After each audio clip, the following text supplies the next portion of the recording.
Gipusil ang 16 anyos nga babay sa iyang ama-ama sa barangay Gunob, Lapu-Lapu City ni atong Sabado sa gabi. Atong sayran sa live report ni Luan May Rondina. May Ses buhi ra hinuon ang 16 anyos nga dalagita apan padayon pa kining giobserbahan sa mga doktor samtang pabilin panggawas nun hangtod karon ang suspitsado.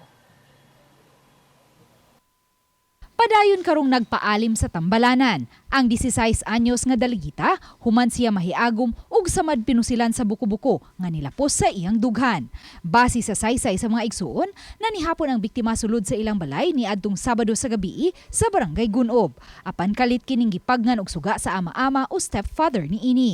Nagkalalis ang duha ug nilakaw ang bata aron mosumbong ngadto siyang inahan nga naninda og balot ni adtong higayuna. Apan unang nakaabot ang suspect sa pwesto sa inahan sa biktima ug gisukna ni ini kung nisumbong ba ang bata. Pagkataod-taod, niabot ang bata, busa, ni distansya ang suspect. Diniingon ako manghud nga magipagnan baya ko og suga ni negro. Ingon nganong pagnan man kaniya og suga nga kanang total wa manay bayad ang atong ang suga kay solar man na. Then mo to pagkakita sa suspect ni balik na sa ni duol sa dito sa akong manghud kay nagtalikod man ang akong manghud kay sa nagatubang silang mama ba. Giduol siya dito siya kuot sa iyang bag nga sling bag o dito siya kanang pusil. Daling nisibat ang suspitsado, dala ang iyang armas. Matod sa usa sa mga igsuon sa biktima, may mga higayon usab kaniadto nga mangigi ang stepfather kung makauyab ang biktima.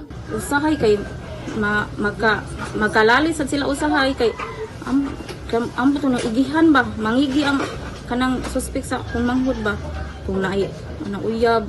Ang suspect kinsa gibanabanang nag-edad og 54 ngadto sa 55 anyos, tigbantay sa usa ka gasoline station sa barangay Gunob. Diin sagad usab mo pwesto ang inahan sa biktima nga mamaligya ay og balot.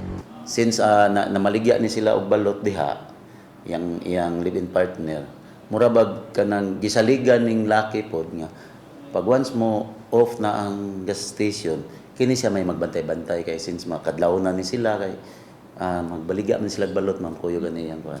Aminado ang Lapu-Lapu City Police nga usa sa nakapalisod sa ilang pagsubay sa suspect tungod kay way nakaila ni ini nga nahibaw sa insaktong address nga gipuy-an ni ini sa wa pa sila magkaipon sa inahan sa biktima.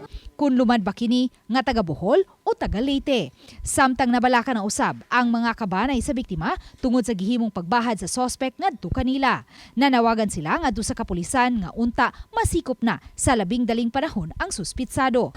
Muna sa pagkakaroon dili jud may mahimutang sa among balay kay labi na mukasa gamay na to umigong siya na basin ba sudlon mi niya sa among balay ba pamusilon mi kay ya anak man siya nga hudon mi niya o pamatay. Muna di jud may mahimutang maglakaw mi di may mahimutang jud ug dili na siya madakpan. Dili lang angay mabalaka nga to ang katong mga parente sa maong biktima ma'am kay since ang ato ang mga pulis karon ma'am nagpadayon paghapon pagpangita ning atong suspitsado. Rest assured ma'am nga sila mismo ma'am matagaan pod nato og matagaan nato og protection ma'am. Ses wala ni konpermar ang Lapu-Lapu City Police kung anaa pa ba sa Sugbo ang suspitsado apan ilang gipasalig nga padayon ang ilang pagsubay sa nahimutangan niini. Ses, dagang salamat Luan May Rondina.